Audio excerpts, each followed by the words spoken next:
Queremos darle, en nombre de la Sociedad Venezolana de Endoscopia Digestiva, nuevamente la más cordial bienvenida a nuestro seminario web que iniciamos con una frecuencia semanal durante el inicio de la pandemia, la cuarentena, y después, bueno, ya cuando se reinició el trabajo, pues lo fuimos colocando cada 15 días. Y ahorita, pues, como hay muchísimas actividades en las dos sociedades, pues decidimos hacerlo 2 veces por mes y hacer un evento central por mes. El día de hoy, pues, como siempre, SOED tiene invitados de lujo y de verdad es un honor para mí presentarles al doctor Calixto Cifuentes, conocido por todos nosotros, una persona y un médico muy apreciado en nuestra sociedad. El doctor Calixto Cifuentes es gastroenterólogo egresado de la Universidad Central de Venezuela.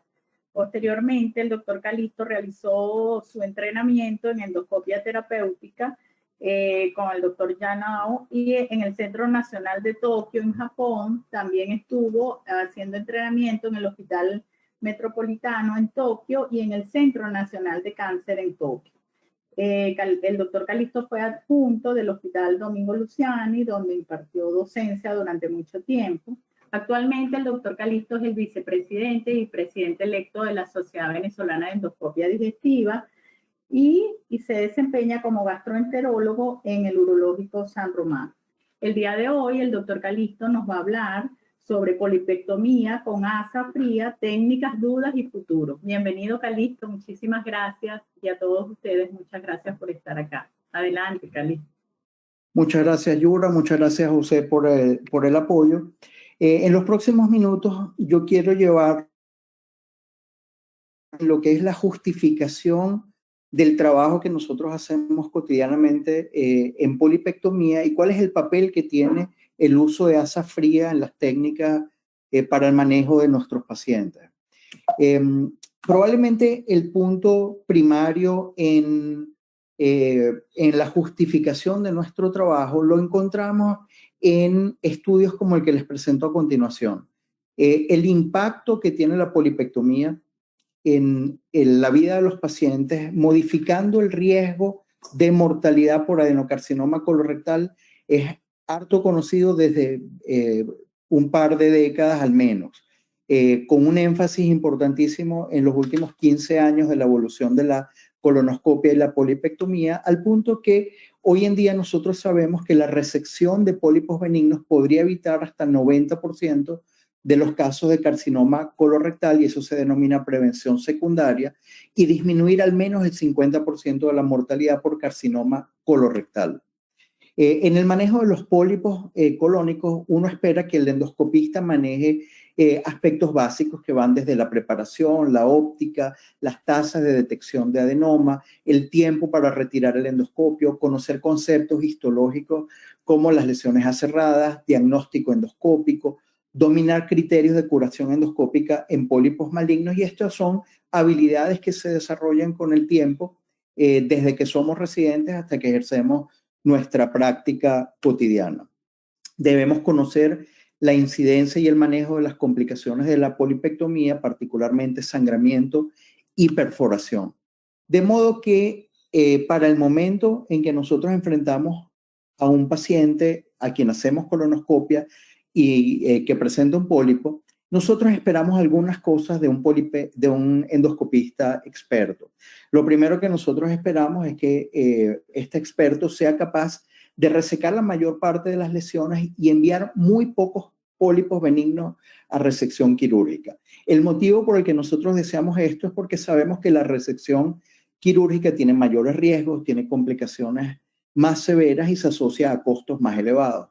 De la misma forma, debe estos obstáculos comunes o saber cuándo no está en capacidad de resolver un caso para referir a esta. De manera que nosotros sabemos hoy en día que la gran mayoría de los pólipos colorectales se pueden resecar endoscópicamente. Sin embargo, ¿qué es lo que sucede en la práctica occidental? Diferentes estudios demuestran que si bien nosotros hemos observado una tendencia a la disminución en requerimiento quirúrgico en carcinoma colorectal, la incidencia de indicación quirúrgica para pólipos benignos se ha mantenido sostenidamente en aumento en los últimos 20 años. Estos datos que les presento aquí provienen de la base de datos más grande disponible en Estados Unidos, que agrupa más de 1.000 centros asistenciales, que es la base de datos NICE. Y cuando se realizó en 2 ocasiones consecutivas el análisis de las tendencias, se observó un aumento sostenido en la incidencia de cirugía en pólipos benignos en las 2 últimas décadas. Por ejemplo, en este trabajo demuestran que en el año 2000 se mandaban a operar 5,9 personas por pólipos benignos por cada 100.000 adultos evaluados. Para el año 2014, esta cifra aumentó de 5,9 a 9,4. Cuando investigan cómo son las tendencias, lo primero que se hizo fue comparar hospitales rurales no docentes versus hospitales urbanos docentes. Y la sorpresa es que la mayor parte de la curva de elevación en indicación quirúrgica en pólipos benignos proviene de hospitales urbanos docentes. Como vemos en la gráfica identificada con la letra A, la línea punteada demuestra el aumento en la incidencia de cirugía en pólipos benignos de gran tamaño.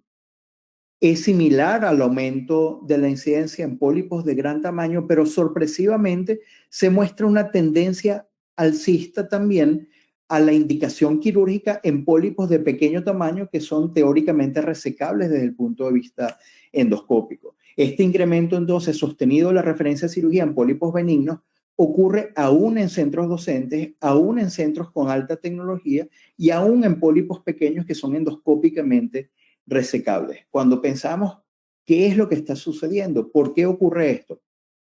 Decíamos al principio que esperamos que un colonoscopista experto esté en capacidad de resecar la mayor parte de los pólipos benignos que se encuentran. Estudios como el que les presento a continuación, estudios observacionales, evalúan la competencia para realizar polipectomía no entre estudiantes, no entre residentes, entre colonoscopistas denominados expertos en su área, encontrándose, por ejemplo, en este trabajo que solamente 64% de las polipectomías que fueron evaluadas a través de videos fueron clasificadas como competentes. Ellos encontraron en este trabajo una variabilidad muy alta entre endoscopistas. Había endoscopistas que tenían un 90% de tasa de competencia y otros que tenían competencias tan bajas como el 30%. De manera que una probable causa del aumento de la indicación de cirugía en pólipos benignos es la ausencia de competencia adecuada. El año pasado, en el DDW virtual, se presentaron 2 trabajos muy interesantes a este respecto. El primer trabajo que les traigo a continuación fue un trabajo de la ciudad de Albany, en el estado de Nueva York, donde un grupo de patólogos se dedicó a evaluar la indicación quirúrgica basada en los hallazgos patológicos en pólipos benignos. En este estudio encontraron que el 55% de los pólipos benignos tenían una indicación quirúrgica adecuada. ¿Qué quiere decir eso? A pesar de que eran pólipos benignos, había múltiples lesiones aserradas o habían pólipos que tenían configuración que hacía sospechar en una histología avanzada como úlceras o depresión, o también tenían pólipos con ubicaciones, por ejemplo, en el apéndice o en la válvula ileocecal, que garantizaban una indicación apropiada en la cirugía.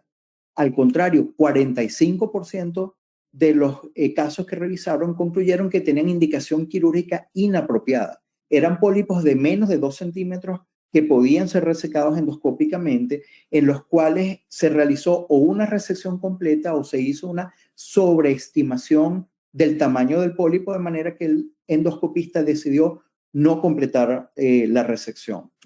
En este mismo orden de ideas, el grupo del doctor Draganov, que es un excelente colonoscopista que trabaja actualmente en Gainesville, produjo un artículo con hallazgos similares. En este estudio de Draganov se encontraron los mismos hallazgos conocidos, desde el punto de vista que la resección endoscópica tiene menor incidencia de hospitalización, menor tiempo de estadía y menores complicaciones post procedimiento que las indicaciones quirúrgicas. Sin embargo, el grupo de Draganov encontró también que había una incidencia creciente de indicación quirúrgica en pólipos endoscópicos benignos. Cuando ellos evaluaron cuál era la indicación quirúrgica, encontraron dos aspectos que quiero que tengan en mente. El primero es el que está en la parte baja, destacado como histología. Encontraron que había una indicación quirúrgica en pólipos que tenían en la biopsia el reporte de carcinoma intramucoso. Carcinoma intramucoso, que se puede clasificar como un carcinoma in situ, pero desde el punto de vista occidental no consideramos carcinoma, sino displasia de alto grado, no es cáncer. Es una lesión que no tiene riesgo de metástasis porque el drenaje linfático del colon aparece en la submucosa. De manera que la histología de carcinoma intramucoso hizo que muchos endoscopistas refirieran al paciente a cirugía cuando no tenía indicación. El otro punto importante era que había un grupo grande de gastroenterólogos que simplemente hacían la referencia a cirugía, y cuando ellos investigaron los motivos se encontraron que había una falta de entrenamiento adecuado, había temor a las complicaciones o las implicaciones médico-legales de una complicación, había temor a cáncer de intervalo y también a sus complicaciones o implicaciones médico-legales. Un punto que no es muy elegante, pero que también está recogido en el trabajo de Draganov, era que muchos gastroenterólogos decidían no hacer una polipectomía por falta de estímulo económico, particularmente en lesiones complejas, de manera que preferían en un momento dado referir al paciente a cirugía. Si nosotros queremos mejorar el impacto de nuestra práctica de colonoscopia y sobre todo la polipectomía, tenemos que tener metas. La primera meta que nosotros debemos tener es disminuir el cáncer de intervalo. Obviamente, para hacerlo tenemos que detectar todas las lesiones, aumentando nuestra tasa de detección de adenoma. Debemos resecar todo el tejido polipoideo, bien sea adenoma o lesiones aserradas. Tenemos que disminuir las complicaciones de la polipectomía, cosa que hacemos con entrenamiento adecuado o con técnicas como la que vamos a ver a continuación para minimizar efectos adversos. Y finalmente nosotros tenemos que plantearnos como meta enviar menos casos benignos a cirugía. En este orden de idea vamos a ver entonces cuál es el papel de la polipectomía con asa fría. La polipectomía con asa fría es una técnica extremadamente sencilla. Utilizamos asas de diferente tamaño o configuración. Nosotros englobamos no solamente el tejido adenomatoso que queremos resecar, sino como vemos en el cuadro inferior, nos debemos asegurar de atrapar tejido sano alrededor del tejido que nosotros estamos queriendo resecar. Esto va a garantizar los resultados adecuados que nosotros queremos conseguir. Para hacer la polipectomía con asa fría podemos utilizar diferentes tipos de asa. El asa que ustedes ven fotografiada a continuación desarrolló US Endoscopy, que se llama el asa exacto. Esta asa tiene un costo variable alrededor de $10 o $12, pero después de utilizarla muchas veces encuentro que no hay demasiada diferencia con utilizar asas como el asa hexagonal pequeña que comercializa Boston Scientific, el asa microval que comercializa US Endoscopy. En general, a pesar de que hay asas especiales para mucosectomía, para polipectomía de asa fría, las asas convencionales pueden ser utilizadas sin absolutamente ninguna contraindicación, y por supuesto, cuando no utilizamos corrientes, estas asas tienen un mayor tiempo de duración. Nosotros podemos hacer, como vimos en los videos previos, en el pólipo, o como vemos en el video arriba, podemos de asa fría utilizando la técnica de mucosectomía, inyectando la submucosa con soluciones salinas con índigo carmín, o como ustedes ven en el video de abajo, nosotros podemos hacer perfectamente resecciones bajo la técnica de inmersión. Todo esto básicamente nos lleva al mismo punto. Debemos resecar la lesión sin utilizar una fuerza excesiva. Es absolutamente sencillo de realizar. La primera vez que ustedes hagan una resección con asa fría y vean una imagen como la que tenemos abajo con algo de sangre, o como la que vemos arriba con un defecto importante, a lo mejor se van a asustar. Y a continuación yo les voy a demostrar por qué no solamente esto es esperable, sino esto es mucho más seguro que cualquiera de las otras técnicas que ustedes hayan utilizado con anterioridad. Si nosotros comparamos, por ejemplo, para justificar usar asa fría, el papel de la pinza de biopsia versus la resección con asa fría por pólipos diminutos, nosotros encontramos infinidad de trabajos como el que está a continuación que demuestran claramente que el uso de asa fría disminuye lesiones residuales, es decir, disminuye la erradicación incompleta hasta en 69% de los casos en comparación con la resección de pinza de biopsia. De manera que en general la polipectomía con asa fría da mejores resultados que la resección con pinza fría. Por supuesto que en medicina no hay puntos absolutos, publicado por un grupo de Corea en el año 2019, donde compararon precisamente la asa fría con una pinza de biopsia jumbo para pólipos diminutos de menos de 4 milímetros y encontraron que no había diferencia significativa en la presencia de resección completa.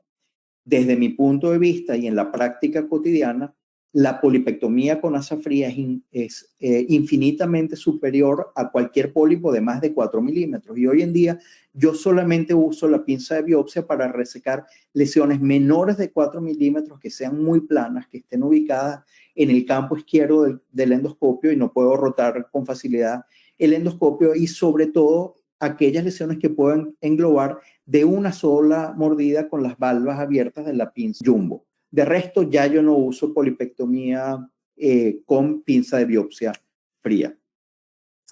Cuando comparamos polipectomía con asa fría versus polipectomía de asa caliente, lo primero que viene a la mente es ¿por qué usamos corriente? O mejor dicho, ¿por qué necesitamos corriente?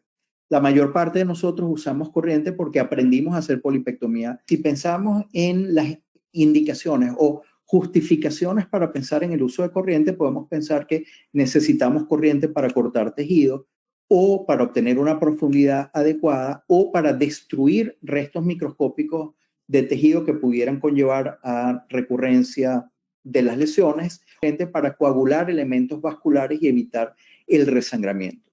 Vamos a ver ahora cuál es la realidad de estos argumentos. El primero, necesitamos corriente para hacer corte. Cualquier persona que haya guillotinado accidentalmente un pólipo pediculado sabe que no necesitas corriente para cortar. Lo que necesitas es una pinza adecuada y fíjense que podemos cortar con facilidad lesiones pequeñas como la que vieron del lado izquierdo o lesiones en una mucosectomía del lado derecho. Yo quisiera que ustedes presten atención en cada uno de los videos a la ausencia de fuerza que debemos utilizar para hacer una resección con asa fría. No es necesario aplicar una fuerza exagerada, como vamos a ver en los siguientes casos. Si nosotros entonces vamos al segundo punto planteado, es decir, necesitamos corriente para tener una profundidad de resección adecuada. Y eso sería una justificación importante para usar corriente versus no corriente en asa fría.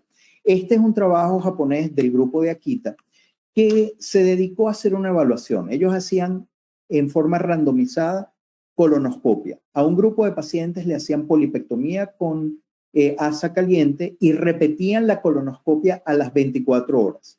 Otro grupo y resección con asa fría y de la misma forma resecaban las lesiones y las comparaban con los hallazgos endoscópicos en una nueva colonoscopia a las 24 horas. Los resultados que ellos obtuvieron son los siguientes. Cuando nosotros hacemos polipectomía con asa fría, inmediatamente después de hacer la lesión, el defecto mucoso es más grande que el defecto mucoso cuando hacemos corriente.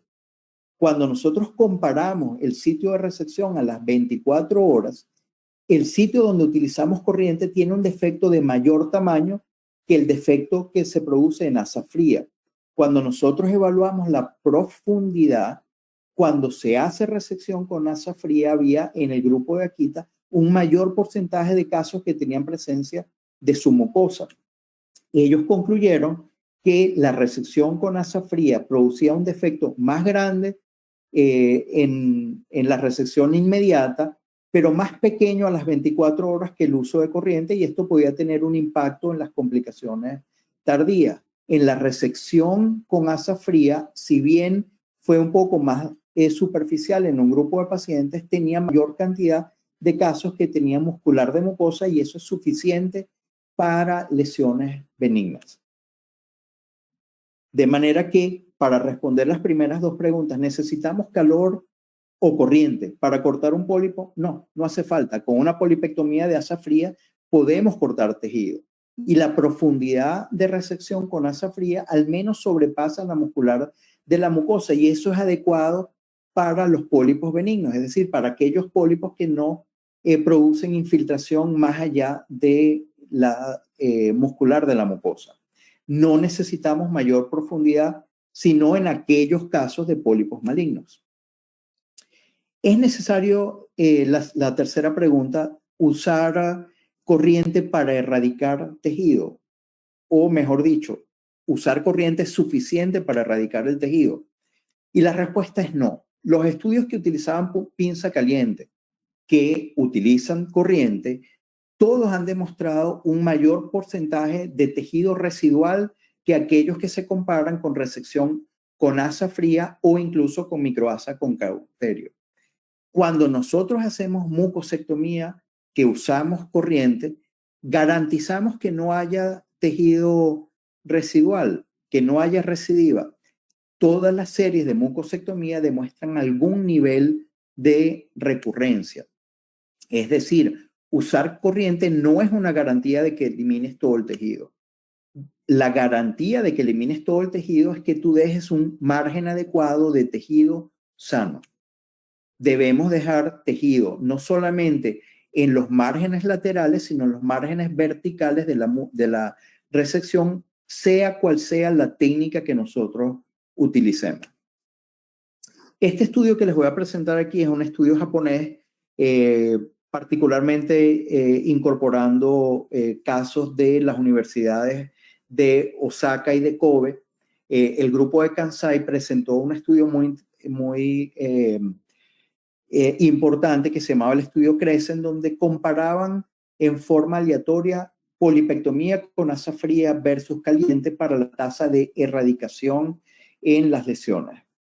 Básicamente, sin entrar en demasiados detalles con este estudio, les quiero decir que cuando compararon la tasa de resección completa utilizando asa fría o asa caliente, no encontraron diferencia.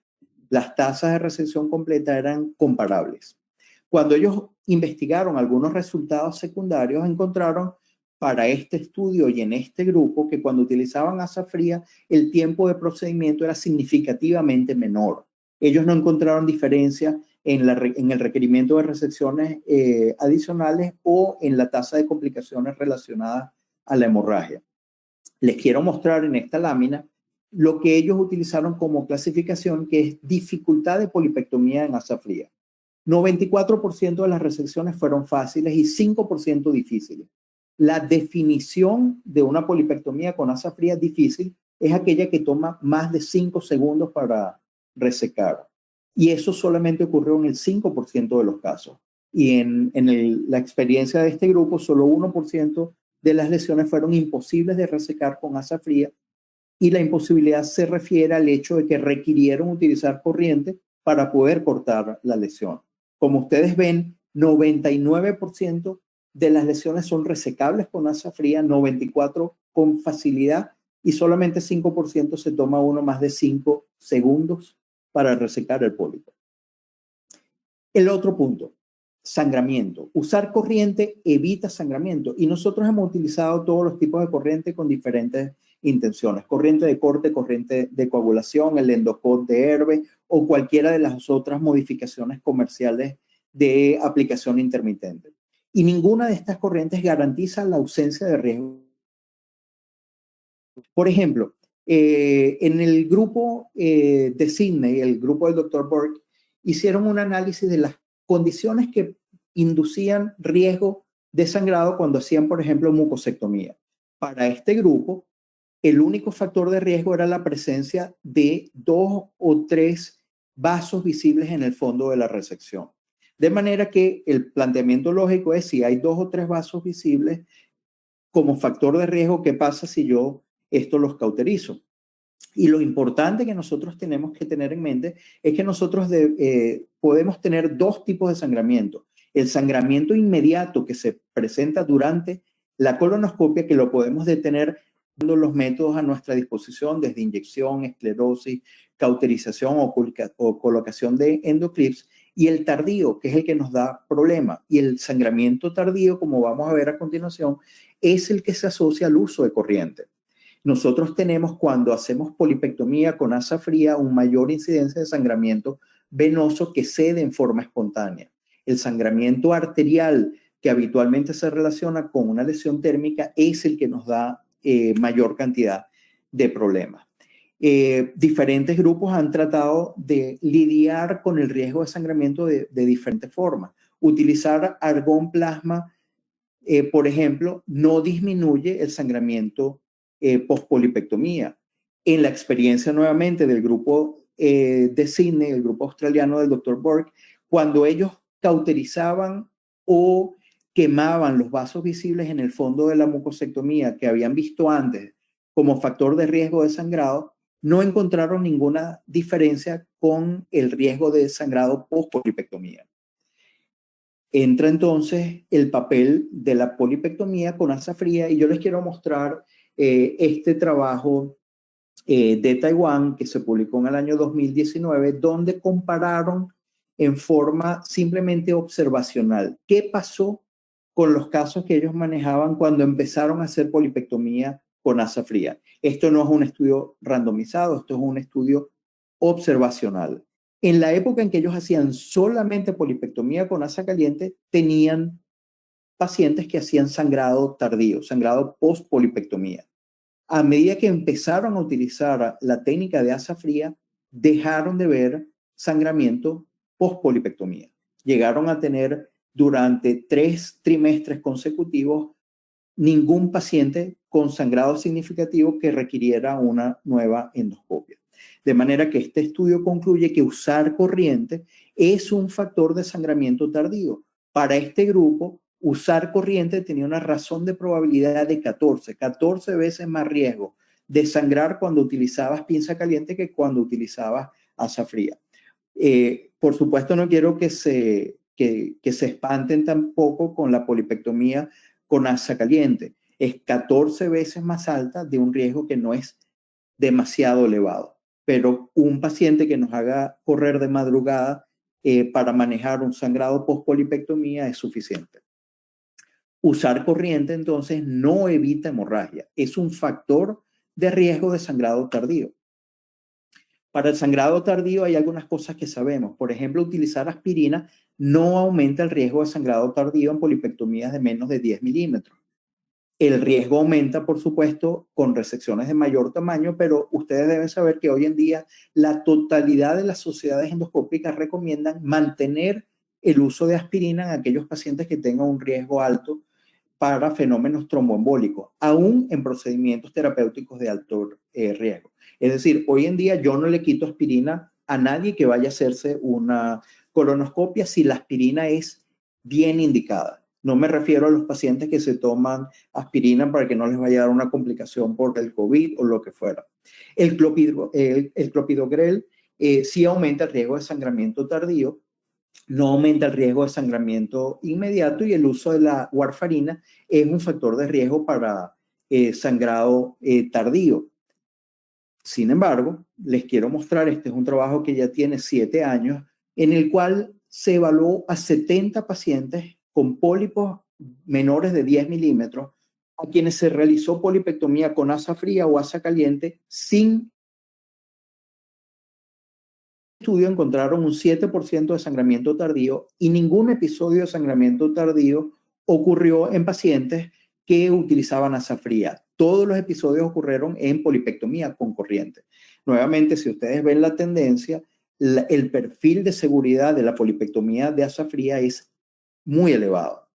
Para prevenir el sangramiento post-polipectomía, no tenemos que dar más corriente. Al contrario, deberíamos considerar utilizar polipectomía con asa fría para pólipos menores de 10 milímetros, observar cuál es el estado de anticoagulación y antiagregación de nuestros pacientes. ¿Qué esperamos entonces? ¿Para qué es bueno todavía el cauterio?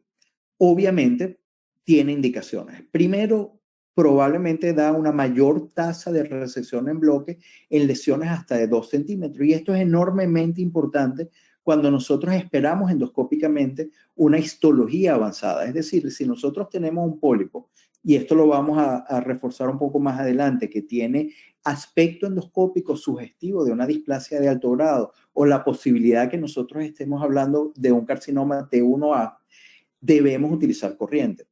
Si usamos corriente, sin embargo, sabemos que tenemos un mayor riesgo de sangramiento tardío y todas las series demuestran que hay mayor riesgo de perforación que en las series presentadas de polipectomía con asa fría.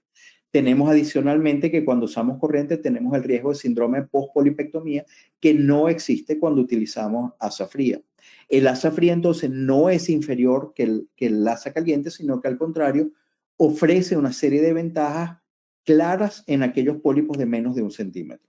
Nosotros tenemos algunas otras aplicaciones, por ejemplo, polipectomía con asa fría en lesiones que están adyacentes o intradiverticulares donde no queremos utilizar corriente, y se han publicado diferentes series con casos utilizando la resección a nivel del foramen apendicular con un alto patrón de seguridad. Entonces, ¿por qué deberíamos pasar un poquito más allá de una polipectomía con asa fría a una mucosectomía con asa fría? La mayor parte de las complicaciones de la mucosectomía tradicional están relacionadas con el uso de corriente. El riesgo de sangramiento tardío, el riesgo de perforación. Es más frecuente cuando usamos cauterio que cuando utilizamos simplemente el asa fría, de manera que tener en mente que utilizar el asa fría es algo de gran utilidad. Diferentes series diferentes. Pólipos hasta 10 milímetros, pólipos mayores de 10 milímetros, que nosotros tenemos un alto nivel de seguridad con ausencia de perforaciones, con ausencia de dolor abdominal porque no hay síndrome postpolipectomía, porque no tenemos el riesgo de sangramiento postprocedimiento, y cuando ocurre sangramiento intraprocedimiento, lo podemos manejar con facilidad durante el estudio índice. En la mucosectomía, entonces, con asa fría, nosotros procedemos de una forma similar a lo que hacemos en la mucosectomía con asa caliente. Nosotros inyectamos la submucosa, pero con una finalidad diferente. Nosotros no inyectamos la submucosa para proteger la muscular propia, porque sabemos que es muy bajo. Nosotros inyectamos porque la submucosa se hace más suave y muchísimo más fácil para resecar. Habitualmente yo utilizo índigo carmín en la solución que estoy empleando porque nos permite un contraste adecuado pre-procedimiento y al final del procedimiento. A esta solución nosotros inyectamos en forma añadida adrenalina, disminuimos el riesgo de sangrado mucoso. Como ustedes ven en el video, hacemos resección, y en esto quiero enfatizar, donde tomamos tejido adenomatoso, pero incluimos un margen de tejido sano. Y esto es lo que hace la diferencia en los índices de recurrencia y recidiva en este procedimiento. Nuevamente, por motivos de tiempo, yo voy a hacer unas pausas pequeñas en los videos para poder explicar por qué ustedes deberían sentirse seguros en el procedimiento. ¿Qué dudas van a tener? Sin duda, cuando hagan polipectomía con asa fría en su práctica cotidiana. La primera pregunta que quiero aclarar es la siguiente: ¿podemos perforar con asa fría? Las series anteriores les demostré que no había casos reportados, pero la respuesta es obvia. Si podemos perforar con una colonoscopia, podemos perforar con lo que sea que nosotros hagamos. Esto que ustedes ven a corte publicado en la literatura por un grupo español hace 2 años, con los primeros 2 casos de perforación con asa fría. La intención de este grupo era presentar una técnica para identificar la perforación, pero yo lo que quiero que ustedes presten atención es, fíjense cómo ellos atrapan el tejido y ustedes van a ver la fuerza de la asa de polipectomía. Fíjense cómo repetidamente no solamente atrapan, sino que forzan todo el tiempo el asa de polipectomía sobre el tejido que tienen haciendo. Cuando vi el video, obviamente me dio un pánico inmediato, porque con una fuerza similar podemos perforar cualquier cosa. Van a ver a continuación el segundo caso que ellos presentaron, donde están atrapando el tejido, y si ustedes ven en las que yo les mostré, yo no hago este movimiento como lo hacemos cuando utilizamos corriente. No hace falta mover de esa forma el asa de polipectomía. Ellos aquí cortaron el video y no sé cuánto tiempo pasaron para hacer la resección, pero el uso de fuerza bruta no nos va a llevar a ninguna parte buena en endoscopia. En el caso anterior, si ustedes lo quieren ver, está en Endoscopy del año 2019, y lo que ellos se referían como el signo de la burbuja es que cuando hacemos la mucosectomía, la forma correcta, inyectamos un poquito de agua y se hace una burbuja cuando la submucosa está indemne. Si hay un hueco que nosotros entramos a presión, se va hacia la muscular propia. Yo quiero que ustedes vean estos videos y presten atención a la base de... Vean aquí en este primer video que está arriba a la derecha. Cuando hacemos una resección, en un grupo de pacientes queda tejido en el fondo de la polipectomía. Eso se llama protrusión del fondo de polipectomía de asa fría. Y lo vemos en incidencia variable, como vamos a ver a continuación. ¿Qué significa este tejido? ¿Esto es un elemento vascular o esto que ustedes están viendo en el de abajo a la derecha es adenoma residual? Esa pregunta se la hizo también el grupo de Borg, el grupo de Sydney. Un grupo importante de pacientes a quienes se hace una polipectomía de asa fría presentan una protrusión en el fondo. Este grupo se dedicó a biopsiar esa protrusión y evaluar al microscopio para ver de qué se trataba. Me quedó tejido, es elemento vascular, ¿qué es esto que está en el centro? Y lo que ellos encontraron era consistente con presencia de submucosa o muscular de la mucosa. Cuando nosotros utilizamos en la base de resección el uso del NBI, vemos las mismas fibras que llegan al centro de esta protrusión. En la de arriba se trata de adenomas, en la de abajo de adenomas aserrados, y la investigación del grupo de Sydney encontró que estas protrusiones ocurren con mayor frecuencia en el colon derecho, con mayor frecuencia en tejido adenomatoso, y fíjense lo siguiente, el 100% de esas lesiones incorporaban muscular de la mucosa o submucosa. De manera que lo que sabemos hoy en día de estas protrusiones es que pueden ocurrir en 20% de los casos. Cuando comiencen a hacer polipectomía con asa fría, las van a ver. Son tamaño, no son elementos vasculares residual y no requieren resección adicional o ablación. Quiero hacer énfasis en un pequeño detalle en relación a las protrusiones. 94% de los casos son submucosa, es decir, cualquier cosa que esté por encima está resecada. 84% de los casos tenían submucosa y muscular de la mucosa, es decir, cualquier cosa que estaba por arriba estaba resecada. Y encontraron solamente 3% de los casos en los que no había submucosa, que solamente había mucosa. Si solamente hay mucosa, nosotros podemos pensar que esto se trata de una resección incompleta.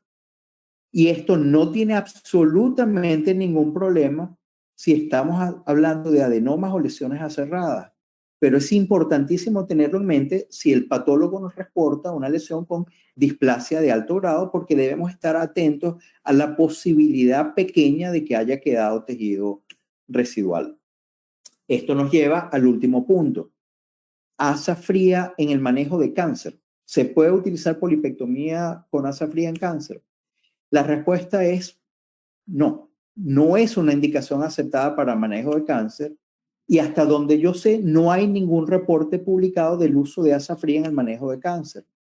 De manera que tenemos que tener cautela si endoscópicamente sospechamos un carcinoma T1, una lesión que infiltre la submucosa, no debemos hacer mucosectomía o polipectomía con asa fría. Debemos saber adicionalmente que cuando nosotros utilizamos corriente, el margen del cauterio es útil para que el patólogo pueda definir los márgenes de resección tanto vertical como lateral, de manera que no debemos hacerlo. Pero, aunque el riesgo de carcinoma es bajo en lesiones de pequeño tamaño, podemos tener lesiones de pequeño tamaño que tengan cáncer. Es decir, podemos hacer una endoscopia y pensar que estamos resecando una lesión benigna y el patólogo nos dice, no, esto no es una lesión benigna, esto es un carcinoma. ¿Qué hacemos entonces? Nosotros debemos enfatizar lo que les he dicho previamente. Cuando hagamos la resección con asa fría, debemos tener un margen lateral de tejido sano en cada resección y debemos considerar cuando hacemos la resección el riesgo de que tengamos una histología avanzada. Si encontramos estos casos, debemos evaluar con el patólogo para poder hacer la recomendación final al paciente. Nuevamente, si nosotros tenemos un caso que el patólogo nos reporte un carcinoma intramucoso o un carcinoma in situ, eso no es cáncer.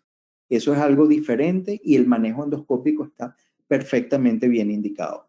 Yo quería mostrarles aquí un caso publicado en octubre del año pasado por un grupo japonés en el cual hicieron una resección con asa fría en una lesión que endoscópicamente fue interpretada como una lesión benigna y cuando hacen el análisis patológico encuentran no solamente que hay un adenocarcinoma bien diferenciado, sino que el margen vertical no se puede precisar adecuadamente.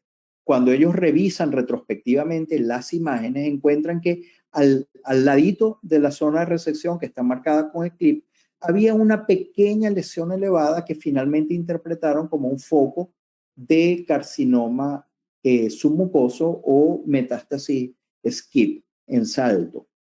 En este caso en particular, ellos recurrieron a la técnica de la submucosectomía para poder márgenes verticales adecuados. Si nosotros no podemos hacer submucosectomía, la indicación adecuada para este paciente es resección quirúrgica. De manera que yo les quiero mostrar simplemente esta imagen que fue de la semana pasada. Esto es una lesión muy pequeña, elevada, se eleva con facilidad utilizando índigo carmín como inyección submucosa y vemos que el centro de la lesión está deprimida con bordes en zigzag. Cuando nosotros vemos algo como esto, sabemos que estamos ante una histología que en casos como este, como ustedes ven a continuación, lo que hicimos fue una polipectomía utilizando el cauterio. Utilizar polipectomía en una lesión en la que sospechemos de malignidad utilizando asa fría es una mala práctica actualmente. El futuro de la polipectomía con asa fría no es solamente lo que les acabo de mostrar. Obviamente el futuro de la mucosectomía con asa fría va hacia la resección de lesiones de gran tamaño. Resecar lesiones de gran tamaño es absolutamente factible, muy bajo riesgo, sin riesgo de perforación, publicado en un tiempo relativamente sugerencias que les he mostrado en cada uno de los videos anteriores, pero ahora aplicada a una resección parcelaria. Cuando hacemos mucosectomía parcelaria, nunca utilizo asas de gran tamaño, nunca tengo la intención de hacer resecciones de gran volumen con el mismo asa. De hecho, tengo mucho tiempo que no uso ninguna asa que mida más de 2 milímetros, de 2 centímetros, perdón. En todas las resecciones incluimos siempre, como ven, un margen de tejido sano. En la resección que ven abajo a la izquierda se está utilizando el asa fría de US Endoscopy, pero no es indispensable utilizar ninguna de estas asas especiales. Nosotros podemos hacer resecciones y avanzar en forma progresiva hasta encontrar el resultado que nosotros queremos, que son resecciones amplias, sin tejido residual, disminuyendo el riesgo para el paciente.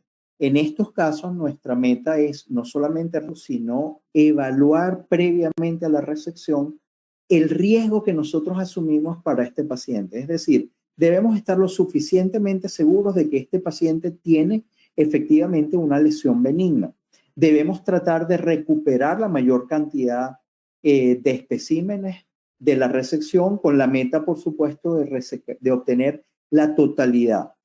Sabemos, sin embargo, que si nosotros en el contexto de una resección parcelaria encontramos el reporte patológico de un foco de adenocarcinoma, este es un paciente que se convierte en paciente quirúrgico, porque nosotros no podemos garantizar la ausencia de riesgo de metástasis linfática en pacientes con resección parcelaria. Nosotros podemos estas resecciones en pacientes que han sido previamente sujetos a intentos infructuosos de resección con muchísima facilidad, con o sin el uso de la técnica de inmersión. De hecho, cuando hay resecciones previas con fibrosis, nunca utilizo técnica de inmersión, sino utilizo el capuchón y la resección con asa fría, porque sabemos que realizada con cautela, el riesgo de perforación no existe. Si nosotros utilizamos una fuerza inadecuada que transmitimos a nuestro corte, a nuestra resección, pues por supuesto que puede haber, como esos casos anecdóticos, eventos de perforación. Diferentes trabajos se han ido presentando con mucosectomías mayores a 20 milímetros, a 30 o incluso a 40 milímetros, con bajas tasas de recurrencia, con ausencia de sangramiento post-polipectomía, con algo de sangramiento intraprocedimiento que es manejable endoscópicamente. ¿Cuál es el límite entonces de la polipectomía de asa fría? ¿En quién no debemos usarla? Pólipos pediculados, particularmente mayor de 6 milímetros porque tienen más riesgo de sangramiento. Algunos pólipos voluminosos requieren corriente para cortar. Definitivamente, si nosotros sospechamos un carcinoma, no debemos utilizar asa fría. Recordar que el margen del cauterio es útil para el patólogo. Debemos recordar que la resección parcelaria imposibilita una conclusión adecuada del patólogo y no podemos determinar nuestros riesgos, recordando que la cirugía es la opción curativa en cualquier T1B o T1C.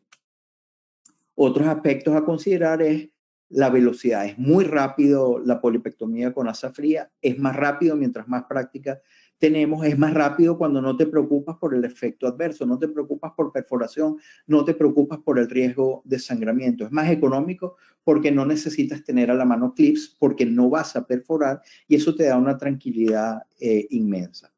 En conclusión, dándole una vuelta a este círculo que empezamos con la utilidad de la polipectomía, nosotros tenemos que considerar a la polipectomía como una opción viable para lesiones de colon. Hoy en día absolutamente indicada en lesiones de menos de 10 milímetros, pero sin límite actual en el tamaño de la lesión, con un menor potencial de complicaciones. Usar corriente, en cambio, parecería estar limitado a los pólipos pediculados o voluminosos o la sospecha endoscópica de una histología avanzada, displasia de alto grado, que pensemos en el riesgo de un carcinoma que involucre el tercio superior de la submucosa, y donde es preferible la resección en bloque versus una resección. Nosotros tenemos más experiencia, son más claras las indicaciones para cada tipo de resección, bien sea fría, caliente, y la meta es resecar endoscópicamente la mayor parte de los pólipos que encontremos en nuestra práctica. Yo quería cerrar y dejarles aquí esta cita del último poema del libro que le valió el premio Nobel a T.S. Eliot al final de la década de los 40, en 1948, que nos hace pensar un poco a cada paso que nosotros damos en medicina, a qué es lo que estamos buscando y por qué hacemos lo que cotidianamente nosotros estamos haciendo y nos proponemos. Con esto yo quería terminar y si tienen alguna pregunta, pues con mucho gusto podemos hablar.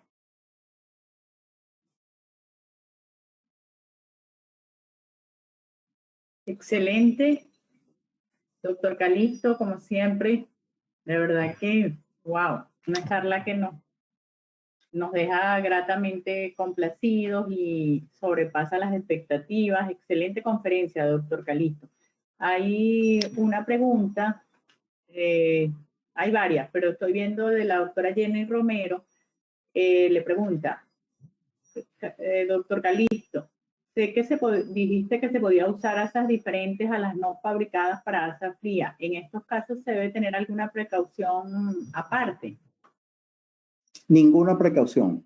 Utilizar el asa microval de Wilson Cook, por ejemplo, o la hexagonal o la Captivator de pequeño diámetro de Boston Scientific es absolutamente factible, no se requiere, pero en lo que se llama nada, un asa especial. Yo compré las asas especiales porque pensé que había alguna diferencia.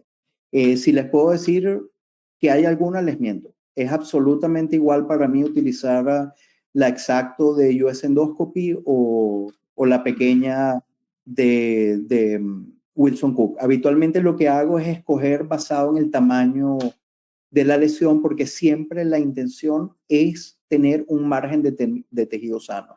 Las asas hexagonales son más fáciles de utilizar que las ovales, y eso sí es una ventaja, por ejemplo, de la de Boston Scientific comparada con la microval, por ejemplo, de Wilson. Okay. Otra Calixto, yo pregunta. tengo una pregunta. Dime. Ok, José. Dos preguntitas. La primera es, teóricamente la recomendación para hacer las polipectomías con asa fría es usar asas monofilamento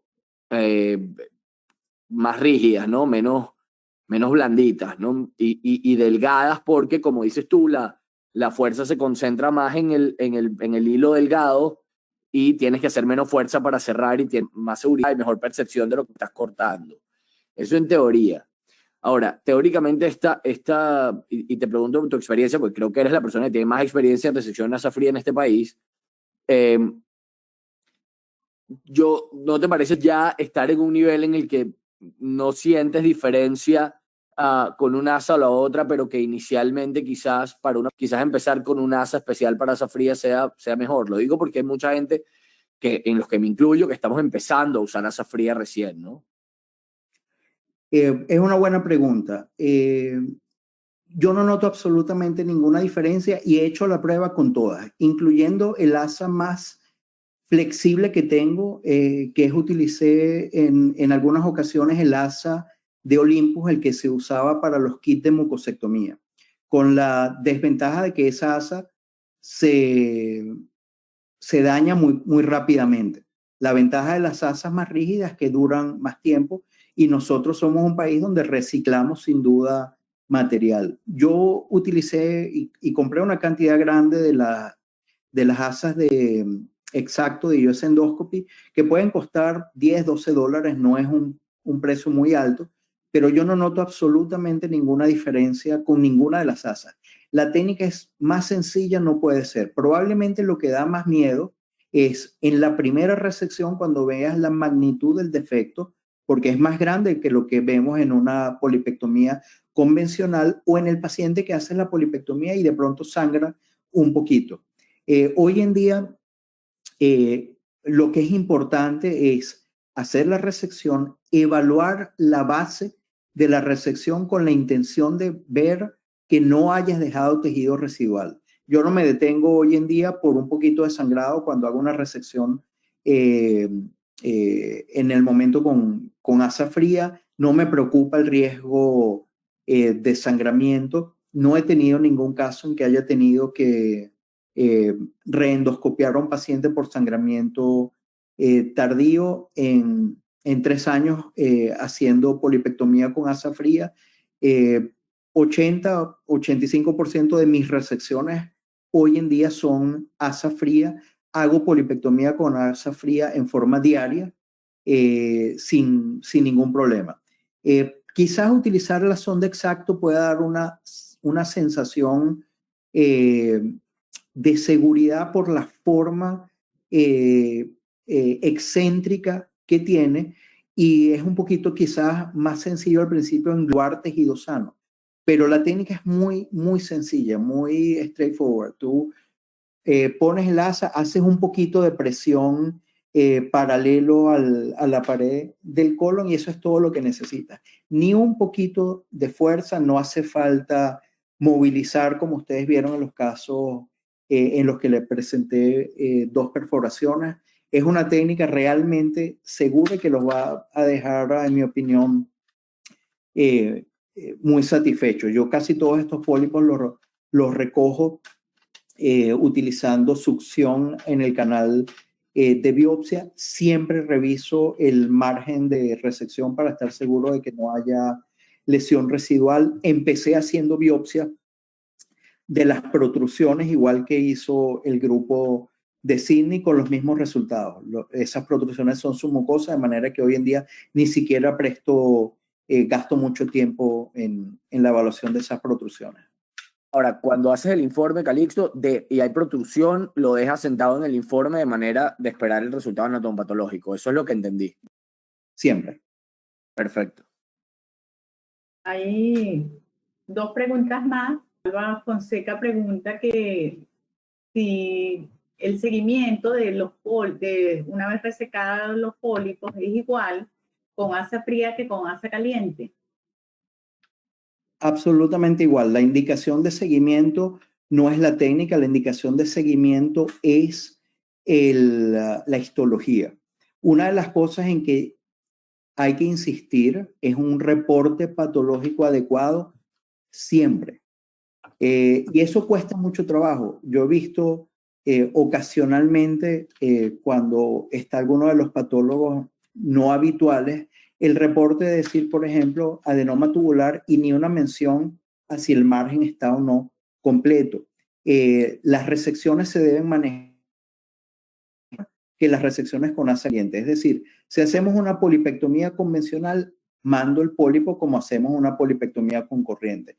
Cuando hago una mucosectomía con asa fría, extiendo la mucosectomía en un pedacito de anime, la fijo con clips de una mucosectomía con corriente.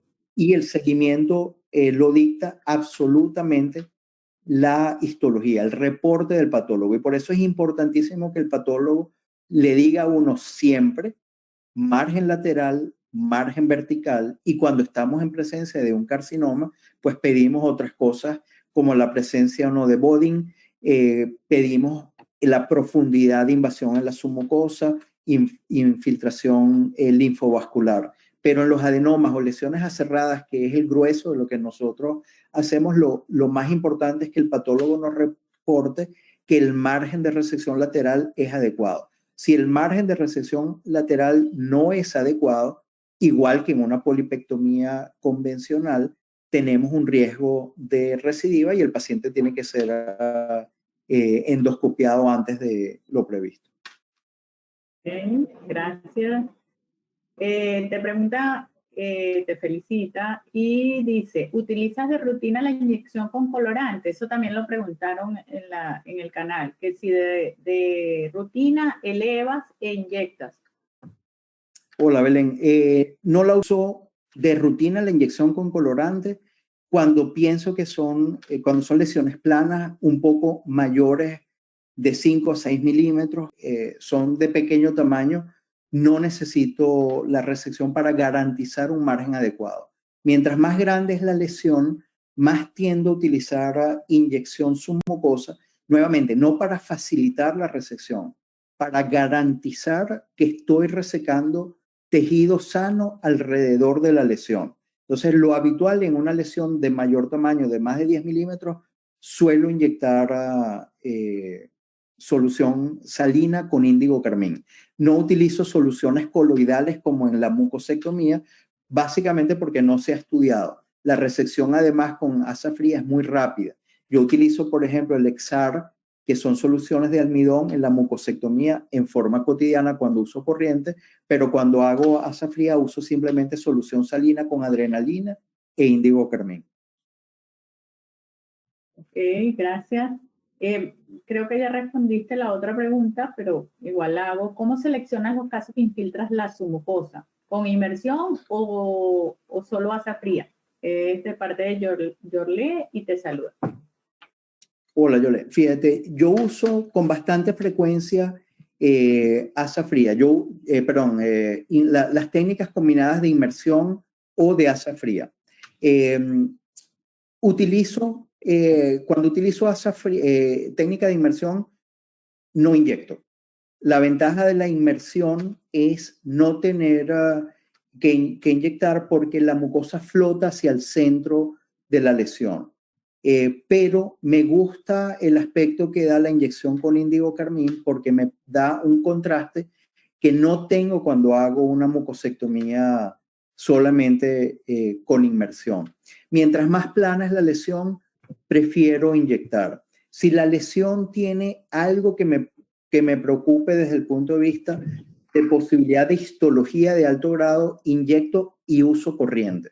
Para el resto de los casos, uso asa fría en forma predominante y en forma cada vez más esporádica uso la inmersión. Hubo un tiempo que usaba inmersión en casi todas las resecciones, pero hoy en día con el uso de la asa fría uso cada vez menos la técnica de inmersión. Ok. El doctor Mora, a todos se puede utilizar asas multifilamentos para polipectomía fría. Bueno, esto sí. Ya lo contestaste. Sí, se puede usar. Pregunta del doctor Olmos, ¿tiene utilidad el uso de capuchones, doctor Calixto? Sí, definitivamente sí, pero no en una mucosectomía, en una polipectomía convencional de asa fría. Yo no uso el capuchón en forma cotidiana entrando y saliendo de los casos, sino lo uso en los casos en que voy a hacer mucosectomía.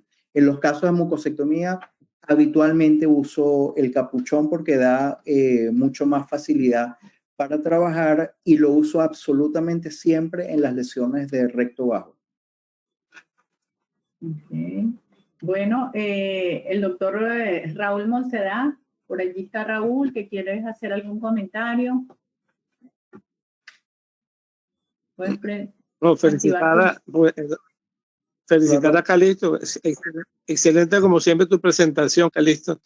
Yo coincido contigo en que la inyección en las lesiones que son un poquito más grandes, o sea, las que no son mínimas, un buen margen de resección, menos recidiva, y se recomienda ya como estándar la inyección previa a la resección en lesiones que sean ya de más de 5 milímetros.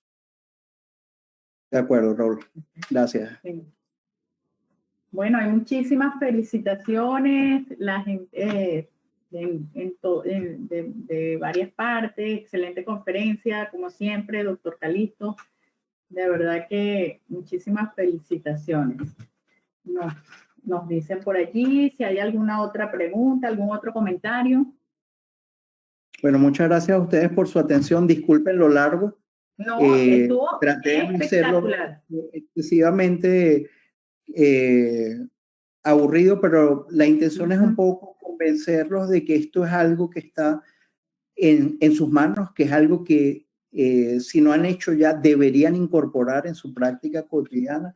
Se van a sentir infinitamente más seguros en la polipectomía y yo creo que esto es un avance importante en las metas que tenemos todos al manejar a nuestros pacientes.